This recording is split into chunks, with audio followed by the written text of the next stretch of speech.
Welcome to Fuzzybutts and Friends. Well, we're supposed to say dries fuzzy butts all over this place, especially Moon. As much as if they hate to hear when I say it, I'm the host of this show, your big dog. Back again with you this week, and also we're happy to have back with us again this week. If you're watching this on our YouTube channel, you'll see I have Moon, who's sticking his tongue in my mouth right now. I'm traveling, and I got this little, it's like an Aussie, Texas, I think it's a Texas cattle dog, trying to kiss me as I talk, so my apologies. Well, look over to my right or my left, who's also back this week to join us, is Ginger Morgan. She's our co-host. She's the co-producer of this show, and she's also the executive director of the Puppy Up Foundation. Ginger, how are you? I don't know, but I think he's definitely putting the puppy or the up in the puppy up for sure. Well, this is like a landmark episode for Fuzzybutts and Friends because I've never really had a fuzzy butt with me for this show, and I have Moon here, who's the sweet boy, and he's obviously got a lot of energy, and he's excited to hear me talk. What'd you have for lunch? I think he's really interested in how your breath smells. He's licking it off my beard. Actually, a chai tea is all I've had today so far. He's the dog of a good buddy of mine here in San Antonio, Texas, and we're good. So hopefully we can get to this podcast without him licking me the entire episode. So Ginger, how are you? How you been? I have been well. I was just in San Antonio, so I saw you and the boys, and that was nice. Went to a conference for the HSUS, where, and unfortunately, while I was there, I did not get to meet Moon. So. Yeah. Well, he's a long-term friend of mine, Eric Gamble. It's his kid, his fuzzy butt, and so I'm actually glad that he can join us on this show because I don't think I've ever had a fuzzy butt with me on this show. So it's a good day. It's a good start. And Ginger, we've always talked about here on Fuzzybutts and Friends how we like we always invite our guests to come back when they have important updates that help or benefit pet parents all around the world. And he was just crying at me. And I think this is our first or second one. And so I'm glad to have it back because it's got an important message, a lot of great things going on.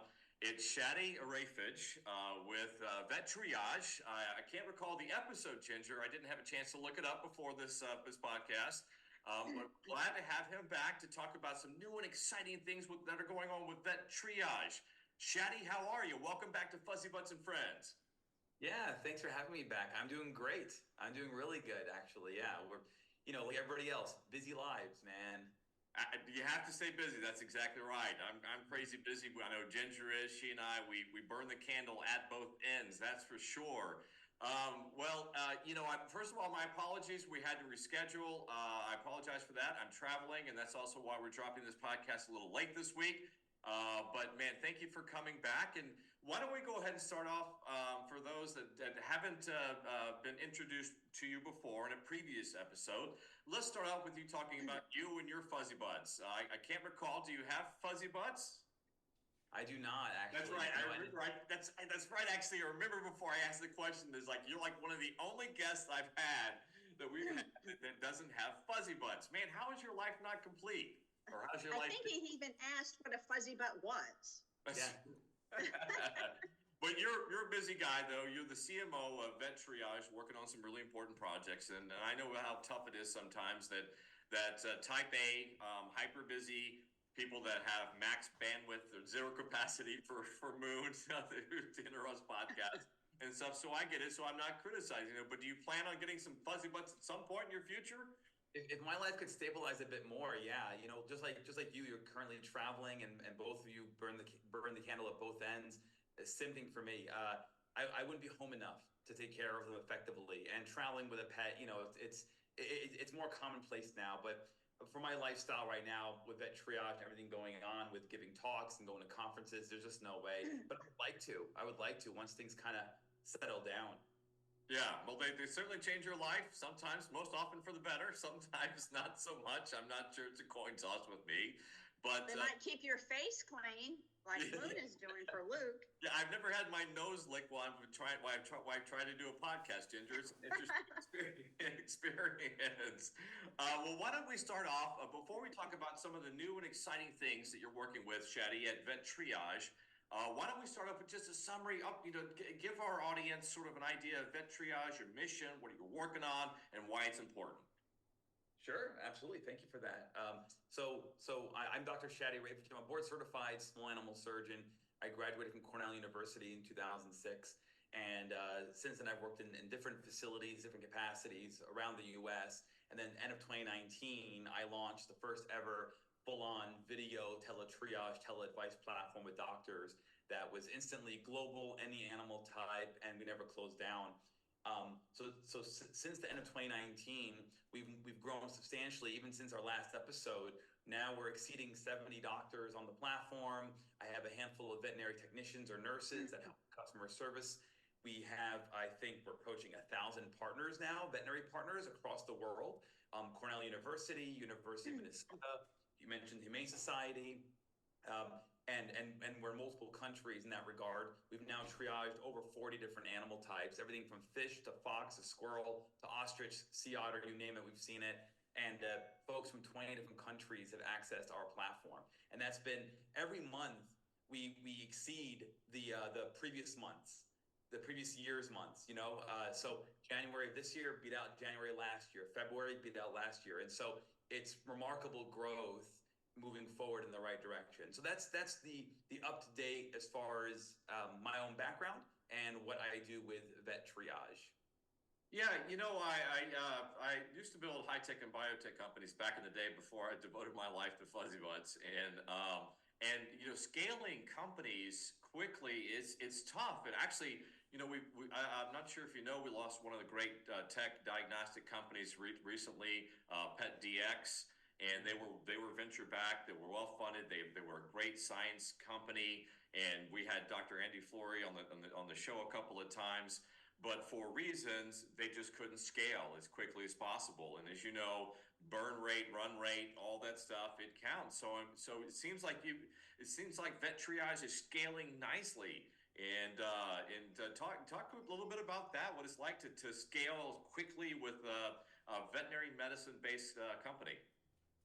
I wish I could tell you I had some secret formula, secret sauce that got us here. It's literally blood, sweat, and tears. I mean, no exaggeration. It requires a small team that we have that's dedicated, that's literally working 24/7 down to the bone to get this thing going, to maintain a balanced quality of life for our team members, make sure that we're compensating them well, make sure we're always growing, make sure we're putting out fires, make sure we're always evolving, both with protocols and our platform. So it's a ton of work, and that's, if there's any secret to that, it's unbelievable devotion with absolute diligence. There's no secret with it, That's just the hard truth of it. So that's how we got here. Now, I was fortunate because as a veterinarian, I could be both one of the owners, chief medical officer, and a vet before we could hire our first vet. And my business partner, same thing. He comes from the finance world and marketing world, but we were fortunate to have his skill set with technology, marketing, finances. And so we were able to work for free, no outside investors, all self-funded until we can grow enough to get our first vet, then hire our second, then our third vet, then our fourth vet. Now we're at 7 vets. So blood, sweat, and tears, being patient. Every day is a grind, but these victories, right? These milestones that you hit, it makes it all worthwhile. Well, let me ask you a question. Are you venture backed, or are you guys just growing organically with just basically just plowing cash flows back into the business and growing organically?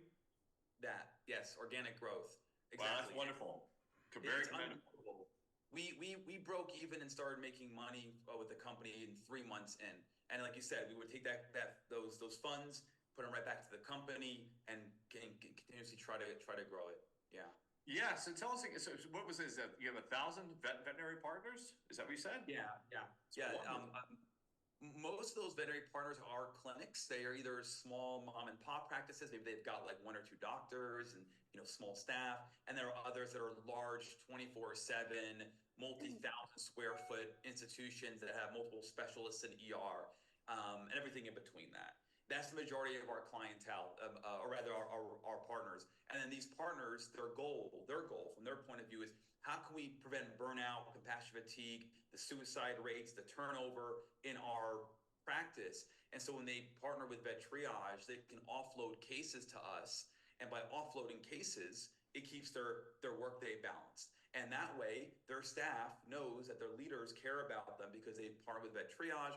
If you guys feel stressed out, or if somebody calls out sick, or there's a bad snowstorm outside, throw things to VetTriage. They'll take care of those pets, and that way they can maintain their work culture. So that's the majority of our partnerships. Beyond that, we've got universities that use us at a similar scale.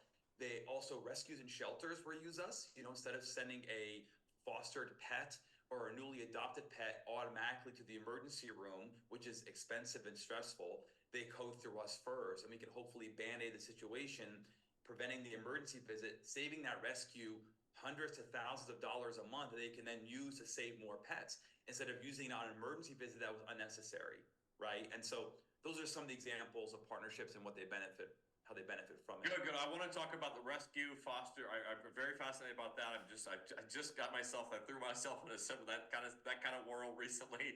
So I want to drill down on that here in a bit. But why don't we start off with just start off with an idea for our audience about VetTriage, what the basic business is and what you do for pet parents. Absolutely. So it's a full-on 24/7 video platform where you, as a concerned pet owner, can talk to a veterinarian live anytime, day or night, any location in the world, to determine whether or not what you're seeing with your pet currently is a true medical emergency, or if we can band-aid the pet until your vet can see you for a regular appointment.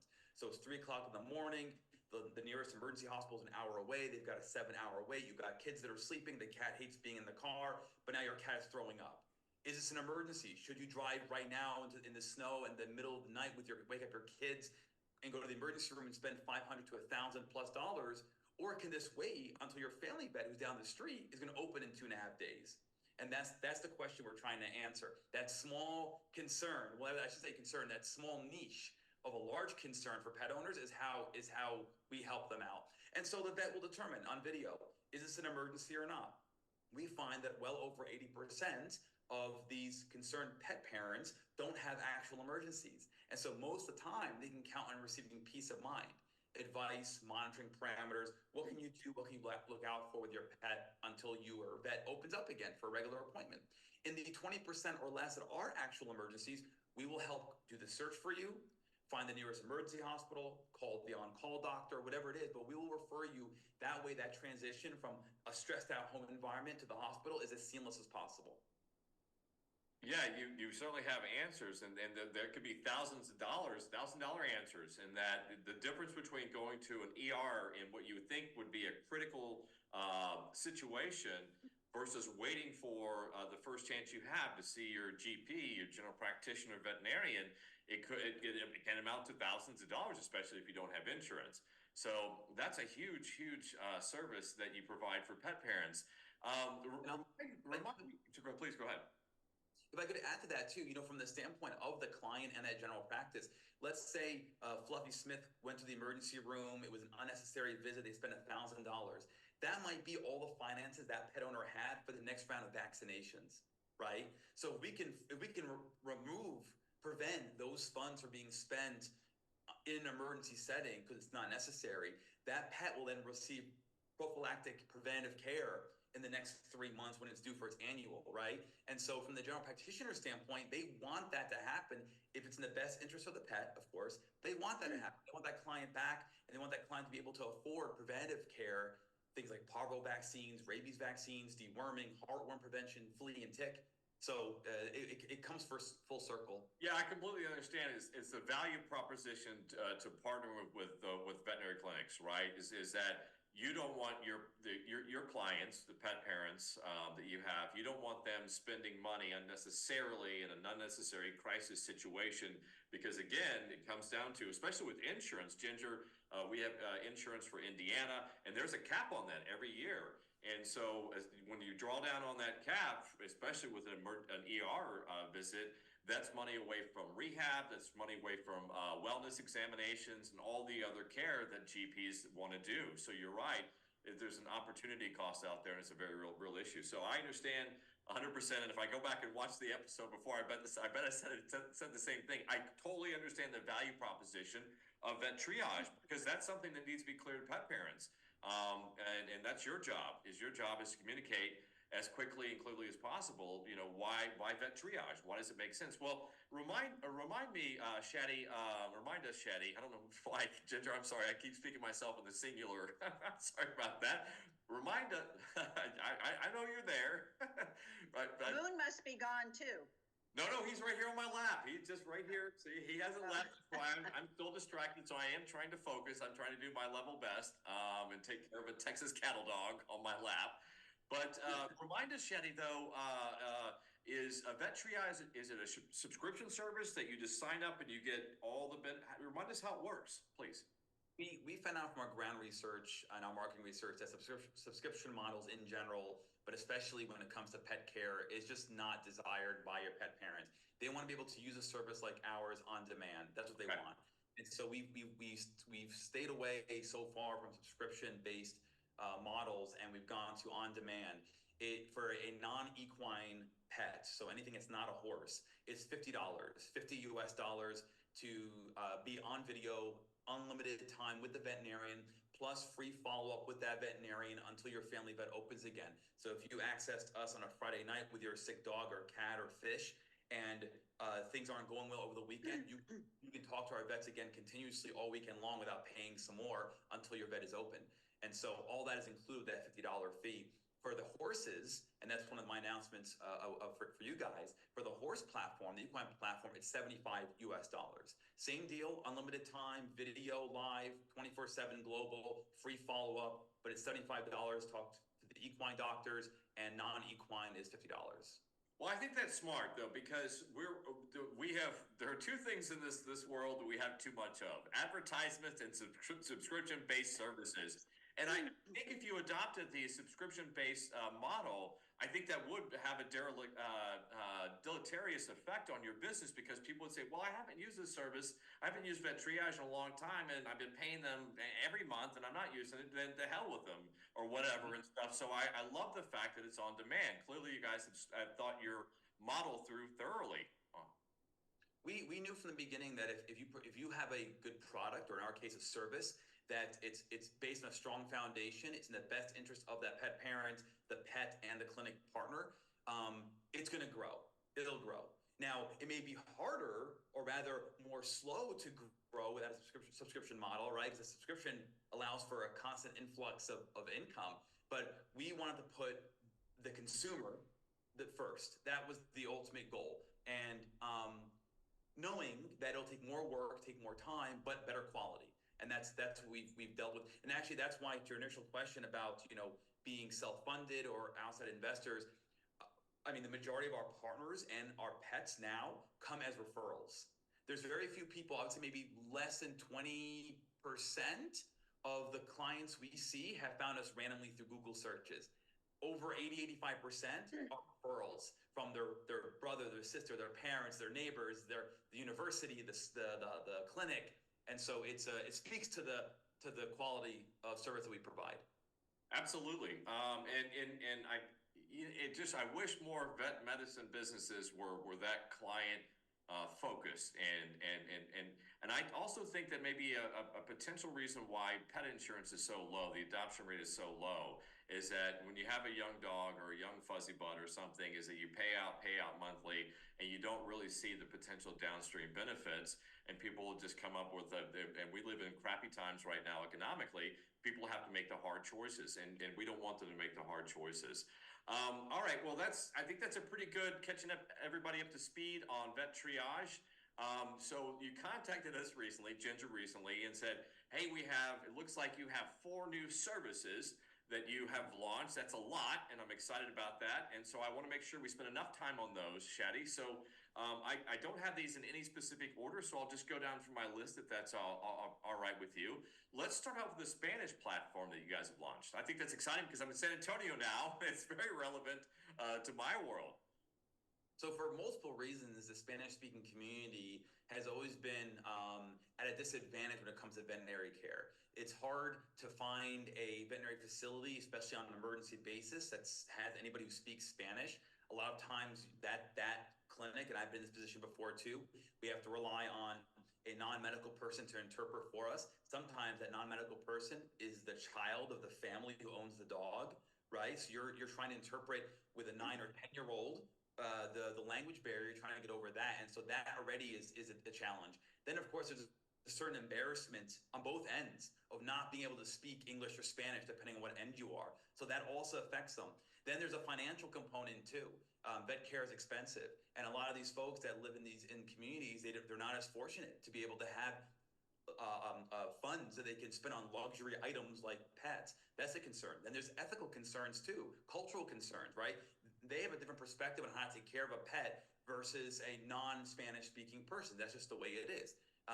And so and all that is fair, and it exists, and it's real, and some are good, some are bad. But the point is that we've always known they need access to care. And so we made it a priority to develop a Spanish-speaking platform that offers either bilingual vets or Spanish-speaking vets 24/7, any animal type, so that folks who do speak Spanish primarily or exclusively can speak to a Spanish-speaking veterinarian.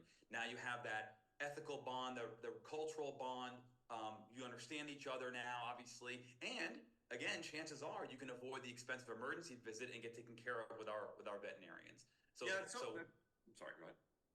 Yeah, so that platform has been doing great, and I would say probably the majority of folks that we have are from Puerto Rico that will access us from that platform. But of course, a lot in the U.S., Florida, California, Texas. Well, that's good to hear about Puerto Rico, though, because I always thought they had like the shantytown dogs and all the dingoes and the stray dogs there that actually come over to the United States, and it's good to see that your platform is being adopted over there. That speaks well of perhaps maybe as their culture and their society is progressing in terms of companion animal compassion and humanity.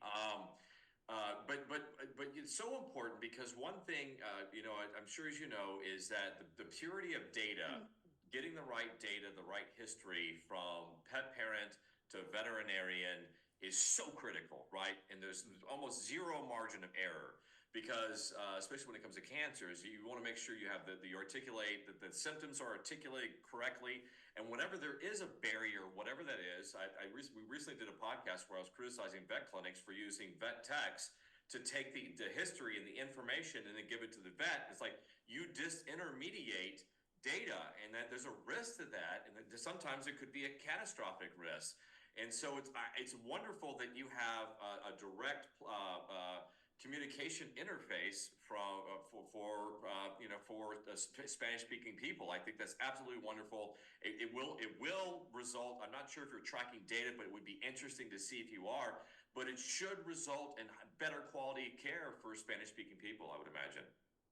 Oh yeah, absolutely. But you're right. The data on that is hard to collect, right? Because you need to have follow-up data, and that's very difficult for a virtual platform to collect. We are trying, though. I've got 4 publications in the works that is focusing on that exact thing, and it's tough to get that data for publication.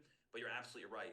I want to applaud you, by the way, for the veterinary technician comment, because vet techs are invaluable. Obviously, no one denies their compassion, their dedication, their skill set, of course.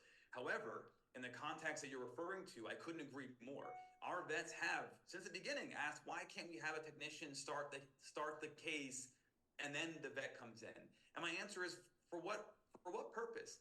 It's not going to save you time. You're just going to repeat the questions again. The client a lot of times holds back information until the doctor comes on, so that's pointless. And I want you to bond with that client. And part of that bonding is ask them questions, diving in, right? Sometimes they'll say something to a technician sort of, half-assed. Meanwhile, that may have been your clue as a doctor that you should chase that seemingly mundane detail. So I'm a huge fan of what you said. We're on purpose. We do not even waste the time and our skills of the LVTs, and the doctors do all the history taking and all that with the client. So I wanted to applaud you for that. It's great. Thank you. And I obviously I said this before when we were talking about it on a previous episode. Is I'm not dissing vet techs at all. They're wonderful. I met so many wonderful vet techs in my travels. So many, and I love the fact that they're pushing, they're increasing the level of education, the training, and it's wonderful. But they're not PA level. And then you could probably make a case against PAs as well, because like you said something that I didn't really articulate before, but I love it. Is that the reason why veterinarians, and you have the advanced degrees, is the right questions to ask. And it comes down to, does the vet technician that doesn't have that level of erudition, of training and schoolwork, do they know the right questions to ask? Because the pet parent's not always going to know to give you the right data. So that's another value add for vet triage. Absolutely. And any Probably. clinician knows that 90% of your diagnosis is the history. That you're 90% of the way there. You already kind of know what disease you're expecting. The other 10% are the tests that you're going to run that are either going to prove or disprove your hypothesis. But that's the majority of the work, is figuring out from the history what's going on and examining the pet. And you're like, all right, I'm pretty sure this may be hyperthyroid, diabetes. Let's run some tests to find out. And lo and behold, you're right. It's diabetes, and your suspicion is confirmed. Ginger, were you going to say something, Ginger? Yeah, I was going to say sometimes it's not just the schooling, but it's obviously the experience. Because as a veterinarian, I may say something to my vet that triggers something like, oh, you know what, so and so was in here like 3 years ago with a dog that came up like this weird case. Let's check this out. And the tech may not have remembered that case, might not know the case, may have it may be something that's not associated, that that's just kind of weird. Because my dogs, I will tell you, if there's a diagnosis that can be weird or off the charts or whatever, they're my dogs. So. My dad was a nephrologist, and growing up, he always said is that the diagnosis is in the history, and there's nothing like a thorough history, and he talked at length about some very complex. He was a kidney doctor, so he had a multi-organ involvement and stuff, and he told me about some really fascinating cases that it just took him a long time of learning the history of the patient to come to the correct diagnosis. And so that's wonderful that you do that. And for the Spanish platform, I think I think you should do that for all languages. I'm sure as you scale up and stuff, but it's wonderful to have that for the Spanish population here in the United States and then around the world, because they are dog loving, fuzzy butt loving a culture, community of people, and it's wonderful to hear that you have that. All right, let's move on because I want to get through all of these. My apologies if I skip anything, just stop me and let me know. But you also have an equine platform. You were speaking about that earlier. Tell us what that involves, please, sir. Shadi? So a little bit over a year ago, the American Association of Equine Practitioners, the AAEP, reached out to us and said, hey, the equine field is drowning in emergency after hours on call. There's not enough vets graduating, not enough are staying in the profession. We're getting killed. Can vet triage be an option for them to refer emergency cases to? And we said, yeah, absolutely. If you know there's a need for it and you're willing to give us some sort of a platform, we'll build the damn thing for you. And so we spent an entire year building the equine platform, hiring equine veterinarians, making sure it's staffed 24/7, of course, right? And then the end of last year, we finally released it. We announced it to the public, the first ever in veterinary history equine telehealth platform, where a horse owner, same thing, they're concerned about their horse, they don't know if it's an emergency or not, they'll talk to an equine veterinarian who will then help triage, give advice, same exact process as the non-equine side. You may ask why the increase in fee, why charge more? In general, horses are of course more expensive to take care of than your dog or cat. Also, equine vets are really hard to find. There's only a few thousand in the field, and they are retiring at a remarkably early rates because of burnout. So we need to compensate them well, and so the price is a bit higher for them, but still, horses, an emergency can be thousands and thousands of dollars. If you can avoid that emergency for $75, it's a no-brainer. So yeah, it's first ever equine 24/7. We attended the equine conference last year where we announced it. We'll be attending this year as well. I think it's in November, I believe, and continuing to find the good fight. I will tell you the difference, by the way. There's a cultural difference when it comes down to equine and non-equine, because the equine folks have been so used to giving their clients their cell phone number for decades, and to convince a veterinarian to let go of the reins, no pun intended, of their clients that we can take care of them after hours, that's tough. And so most of the battle there is not convincing horse owners that they should use the platform. It's convincing vets to give up that control, to say, guys, look, you're burning out. We understand that your client and you've been used to giving cell phone numbers for 20 years, 30 years, 40 years. I think it's time that you just let go. Make your quality of life, make your work-life balance a priority now. Stop. You've dedicated enough. And so it's been a cultural battle more than anything when it comes down to the equine side. But that's the equine platform. Well, I'm glad to hear you made. It sounds like a tough adoption curve for the equine veterinarians. I'm glad you're making some headway in that regard.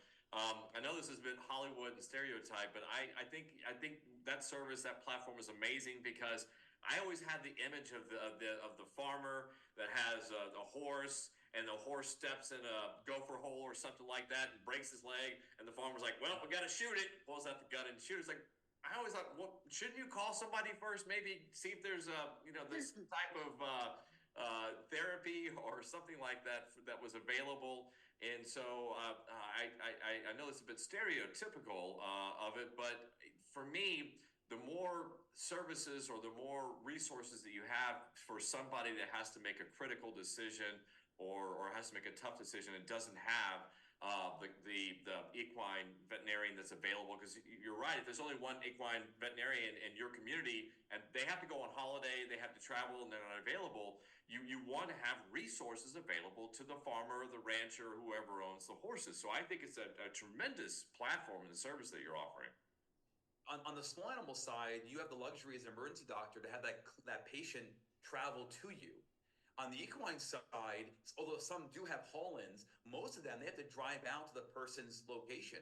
And some of these equine vets are servicing 60 plus miles one way in the middle of the night, and they still have to work the next day, right? So it's a big problem. And so it's compounded by the fact that not only are there less equine vets out there, but they have to commute to get to the patient. So that adds a whole other level of stress. Yeah. And in regards to your euthanasia remark there, yeah, I mean, emergency euthanasias happen. And if a horse did fracture its limb so badly that it can't be repaired, or the horse has other comorbidities that surgery's not an option, we can call an equine veterinarian and try to connect them for a euthanasia that's more humane, in that example. So it's massive. It's massive. Or at least advise them on how to stabilize the horse until their veterinarian can come out, has the bandwidth. Because like you said, look, I read a statistic recently that there's going to be a serious drop in veterinarians in this country, and that's alarming to me. And I would imagine that's equally, if not more so, true for equine veterinarians. So bandwidth and availability and burnout are going to be big issues. Yep, absolutely. We have the majority of veterinary students in vet school are not going to be equine vets. Then the ones who do graduate will not be able to survive beyond 5, 10, 15 years before they burn out and they're done.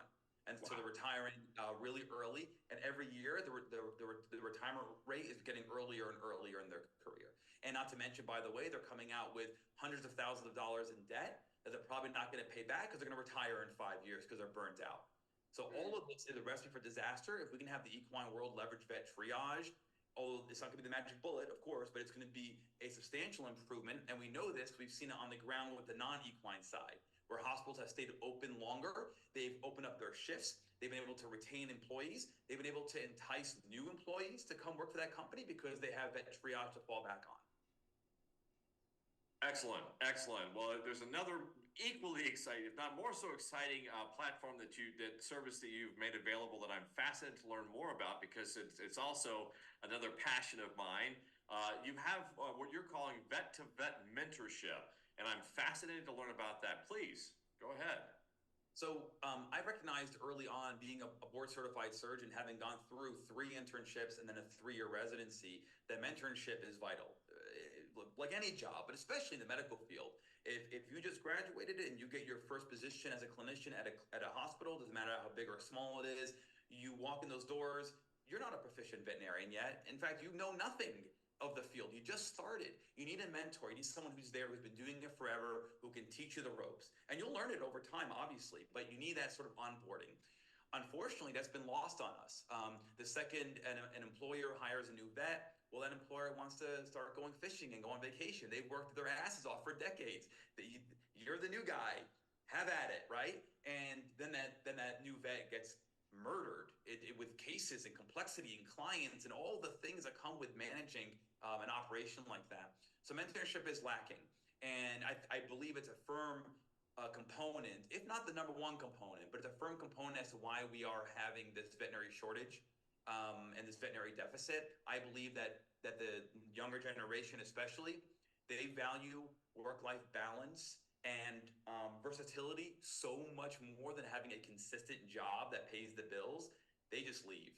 And I think lack of mentorship is a big part of it.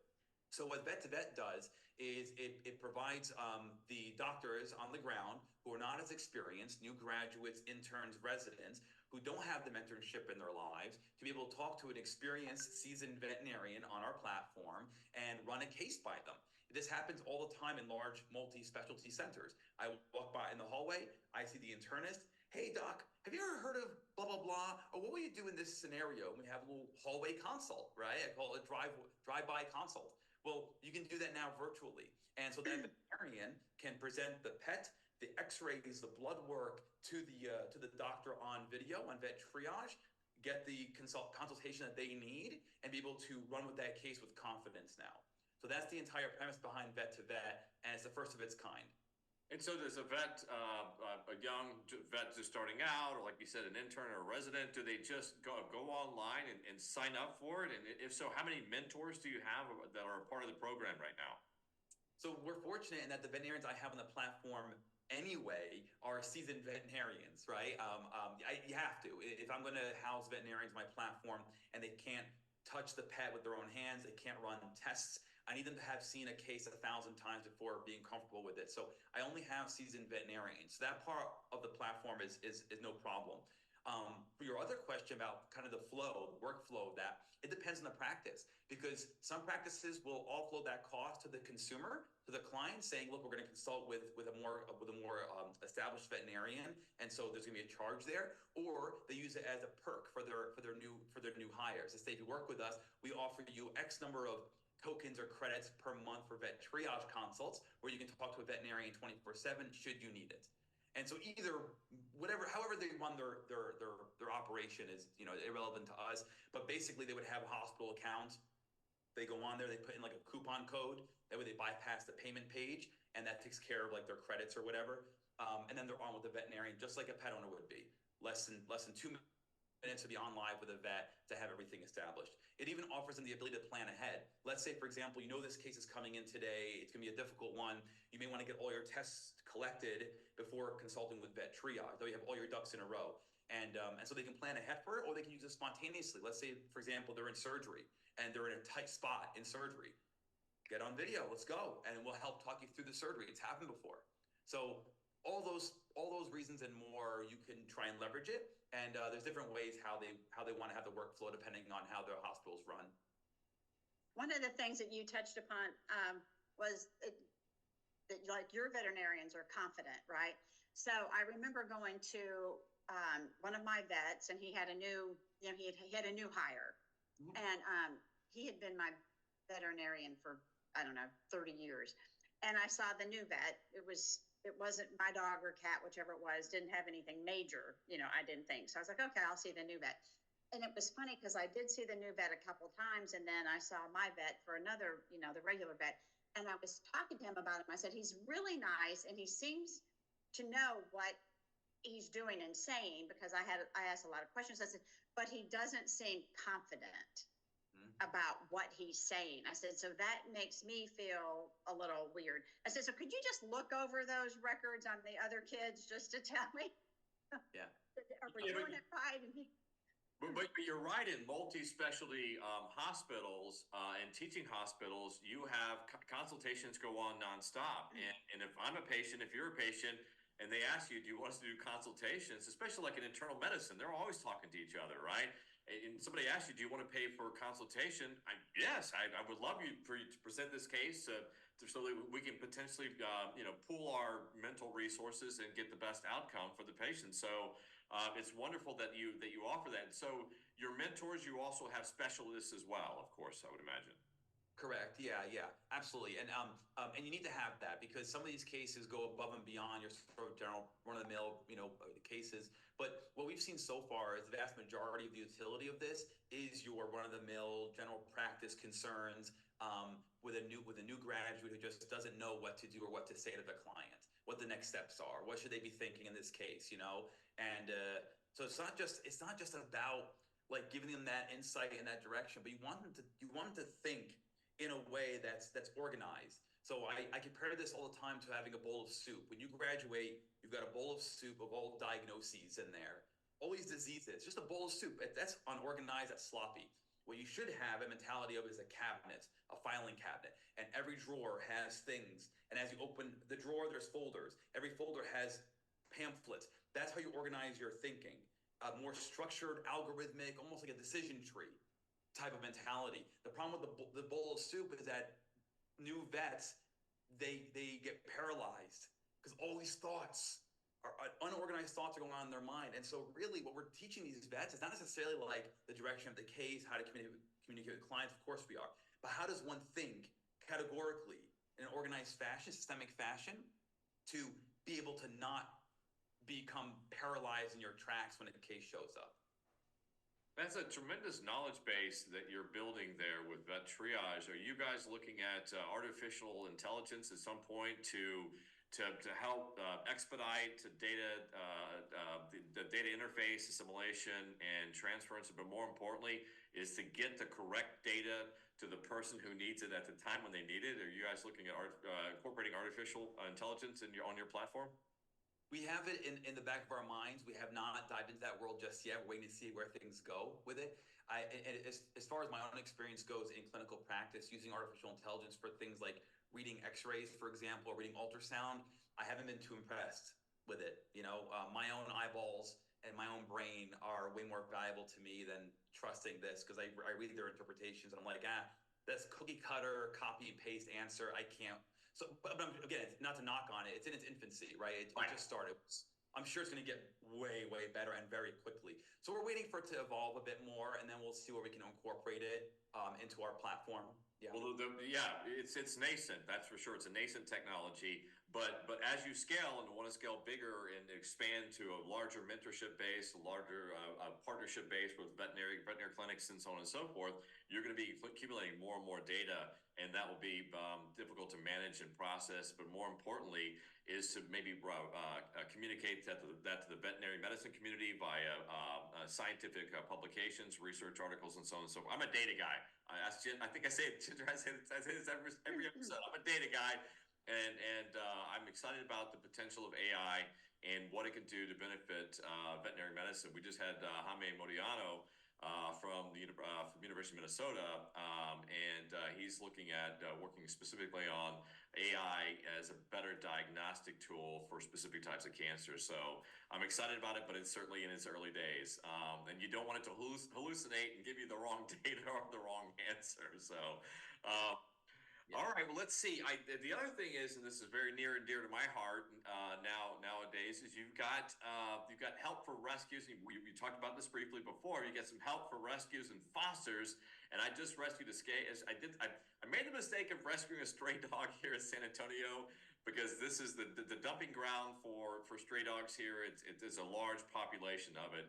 But I'm a dog guy, and I did that, and I need a lot of help with that. I probably should make an announcement, Ginger, at the podcast. If you need a German Shepherd stray in the San Antonio, Texas area, I've got a great dog who's been on the road for a little while, but he's a sweet boy. But so tell us, Shadi, what sort of help? What is your program that you're offering now for rescues and fosters? So for rescues and fosters, similar to the vet to vet, we offer them a coupon code. And that way their fosters, their staff, their team members can access VetTriage by bypassing the payment page, use that coupon code, and they're on with the doctor in less than 2 minutes.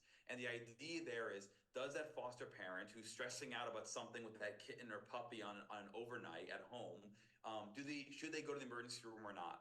And if we know that what it comes down to with the rescue world is budget. Right? Finances are always a struggle. And if they have to go to the emergency room needlessly and spend $500 on something, that could have saved like 2 or 3 more animals for adoptions and vaccines and things. And and you want to spend that if you need to, but most of the time you don't have to spend that, and you can get advice. So what they'll do is they'll only to their most trusted fosters and staff members, they'll hand over the coupon code, which gives them free access to VetTriage 24/7, and then we'll triage them like normal, and then go from there. The beauty about this is that because these are not necessarily client-owned animals, these are strays that need homes, we actually implement also what's called a hybrid model. So the hybrid model is where the rescue is open. They have a kind of like a mini clinic. They've got some basic blood work and x-rays maybe and treatments, but they only have one vet on, and that vet can't work 7 days a week. And now he or she's on vacation, or they're recovering from a surgery or something, right? Well, now they need a veterinarian on the ground, and veterinarians are not cheap, 6-figure salaries, right? And that's a lot for a rescue. So they'll use our vets as the in-house veterinarians. So they log in, have our vet on the platform. Their assistant, their technician, their nurse is there. They can examine the pet with the direction of our veterinarian. Our veterinarian can then say, okay, what tests you have available? What treatments you guys have? Let's look at your shelves. Let's see what you got. Let's give this injection, do these x-rays, get this blood work done, and let me know what the results are, and we'll go from there. So I call it the hybrid model. And it's invaluable for these organizations to still allow them to intake stray animals, right? And be able to process them with a veterinarian, so they get them as healthy as possible for getting ready for adoption until the vet returns. Yeah, Ginger, let me ask you a question. You know the shelter rescue world, the in and out of it pretty well. What percentage of the typical rescue or shelter is vet bills or vet bills? What percentage of the budget of the average rescue, is it like 20%? Is it bigger than that? Because well, it depends on the particular facility.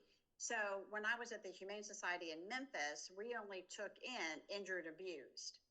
So our vet bills were probably a good 40 to 50% of the overall budget. Some of the other ones, they don't take in the injured and abused. So obviously it wouldn't be as high. So I would say probably 20-25% if I'm just guessing. And it also depends on whether or not they treat heartworm disease, which is expensive to treat. Well, that's 40-50% of the budget then, and I would imagine emergency calls, the emergency aspect of vet medicine and the vet bills would be a high percentage of that as well. So yeah. That's a tremendous value add that you're offering to rescues and shelters. That's wonderful. Where do people go? Where do rescues and shelters go to learn about that specific program, and how to sign up for it and how to get involved with it? So we used to go every year to the Humane Society Expo in. That's where I met you last year. Yep. Yeah, but now, since it's all word of mouth, we haven't gone, at least this past year, because we've been getting referrals from other humane societies and SPCAs, because they know an organization somewhere in the world that uses us already within their sphere, and so they'll say, hey, contact VetTriage, they'll help you with this. And then we set up a meeting and we talk virtually. So that's literally how it's been going on. But otherwise, any organization, whether it's a rescue or a university or clinic, can go to vettriage.com and click on contact us, and then send an email, and then we'll go from there. It's easy to do. Well, Shadi, is that how everyone can go on to vettriage.com and learn about all these new platforms and services that VetTriage is offering now?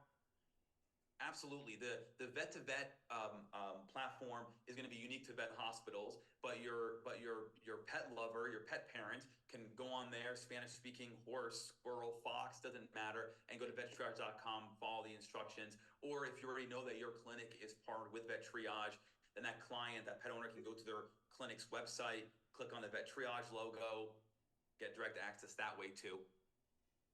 Well, Shadi, you're solving some big problems for pet parents and veterinary medicine. It's amazing, and I tremendously appreciate you coming on our show to update us on what's going on. And I'm glad you're doing well financially and scaling nicely, and you're getting a lot of adoption with pet parents and the veterinary community.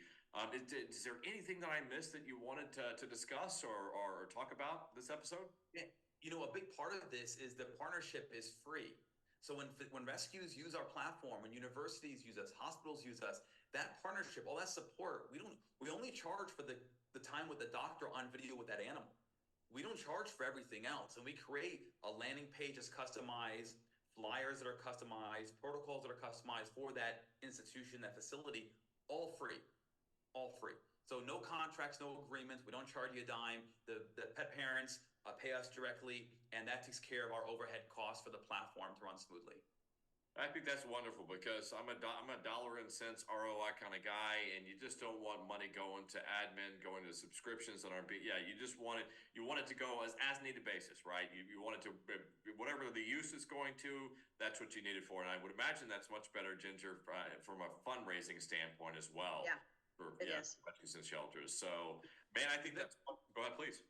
The veterinary community, we're emotional creatures, and so we like to work with companies that we trust, that we inherently trust. And so it's hard for us to justify helping, being friends, being an extension of your hospital, but also charging you at the same time for it. It doesn't seem kosher to me. And so as a veterinarian myself, I liked working with companies when I was in brick and mortar that I knew the people, I knew the representative, I trusted them. And that's worth way more to me than maybe a better deal down the street, And so that's what we're trying to achieve here with this model. Yeah, well, I would say that it's interesting that when I talk to you again, I realize you're so busy. You're coming with these great programs and great platforms and all these things that are very much needed in veterinary medicine, and that's why you don't have a fuzzy butt. But so on the one hand, I want to push you and say keep going 100, 1,000 miles a minute to come up with some more interesting programs and platforms and stuff. But on the other hand, I want to say slow down because you need to adopt a fuzzy butt. And speaking of, if you do, I have a German Shepherd stray that I rescued last week. That would be great for you. He's a sweet boy, but I get it. It's we all have work to do, and it's a lot. And I'm glad that you're out there working on innovative ideas to make veterinary medicine flow more seamlessly, work better, and be more receptive and conducive to pet parents who are in need. So I appreciate your efforts, but at some point, next time you come on the show, though, Shadi, you got something. There has to be a pathway to a fuzzy butt. I plan on rent a fuzzy butt. Rent a fuzzy butt, exactly. Yeah, I think you could go. Maybe it's in Japan. I think it's in Japan. You can actually go and you can rent a cat, and you can take the cat and hang out with the cat for. I don't know if it's true with dogs, but it's the Japanese are very fast. Cost per dog for the day. Go to your nearest humane society and say, hey, I would like to just offer the dog a day out. All right. Well, we're wrapping everything up for this episode. Shadi, is there anything else? Give us the website one more time that people can go to learn more about VetTriage, please. VetTriage.com. That's VetTriage.com. All right. Is there anything I left out before we go? You guys have been phenomenal as always. Thank you again for having me on. It really is a pleasure, and I enjoy talking to you because you just have got things figured out, and you're very circumspect with how you're building your business and how you're helping pet parents. So you're always welcome back on Fuzzybutts and Friends at any time, Shadi. And I expect to see you next year with another 6 programs that you've launched. I'm excited about that. All right, no problem. Well, let's make it a date. All right, we've reached the time of the show, Ginger, where we like to have a puppy up cancer tip of the week. Do you have something for us this week? I do, and you know what? Do you still have Moon in your lap? You can maybe demonstrate with Moon. He's conked out by my feet. Let's see if I can get him up. Oh, okay. Oh. I was just going to say, if you've got, there you go. All right. So since he seems to be so loving, so what I was going to talk about is when you're checking your dogs for lumps and bumps, you need to do from nose to tail. So you check, you can look in their nose, but you can look in their eyes, see if there's anything wrong there, open their mouth, look in their mouth, their ears. And there he goes when you start talking about messing with them. And then just, take your hands down their body, feel under their armpits, down their legs, between their toes. And then just, work back, the back legs, the groin area, their tail, the toes back there, under their tail. Just, check everywhere that you can if anything seems to be odd or you feel a lump. And sometimes the lump, it's a lump and it's not a bump. Mm-hmm. So, sometimes I think lumps and bumps are the same thing, but really a bump is something that is really raised like in one area. But a lump to me is something that I can feel over over a space, which I felt that a couple times. And if you're not feeling like both sides of your dog at once. I know, I think it was Hudson one time, there was a lump, not a bump, on him that you could feel it with one hand and not on the other. But if you only used one hand, you wouldn't have realized that there was a difference, or I would not have realized there was a difference. So I still don't understand. nose to tail. To me, I still don't understand the difference. But if it looks suspicious, take it into the vet, have it aspirated, and just find out. That's my advice. But I'll give you I'll look up the Webster definition of a lump and a bump. I'll send it to you. Well, thank you, Ginger, for the Puppy Up Cancer Tip of the Week. I appreciate that. And I also love to give a shout out to this episode's sponsor. As you know, Indiana, my geriatric dog, he's been on Genie's Therapeutics, their wonderful hemp-based CBD formulation. And it's wonderful. We love it. Please go check it out. It's a great product, and I think it's best in the business. And we've been using it for a while, and I want to give him a shout out. If you want to learn more about it, go to geniestherapeutics.com. All right, Shadi Ireifei, I really appreciate you coming onto our show again. We look forward to having you on next year with some more great updates with VetTriage. Thank you so much. Thank you, guys. Thank you very much. All right, everybody. That it wraps up this episode of Fuzzybutts and Friends. You can check this out. I highly recommend it because you've never seen me with a fuzzy butt, and you've never seen my nose licked and cleaned out by a Texas cattle dog. Moon is cute as could be. I kind of woke him up, and I think he's a little irritated with me now. So I wanted to get him up and to wave goodbye, but go check out our YouTube feed at it's fuzzybuttsstudios.com. That's where you can find it, or you can listen to this episode on your podcast platforms such as iHeartRadio or Spotify. Until next week, everybody, thank you so much for joining us. Puppy up. Talk soon. Bye.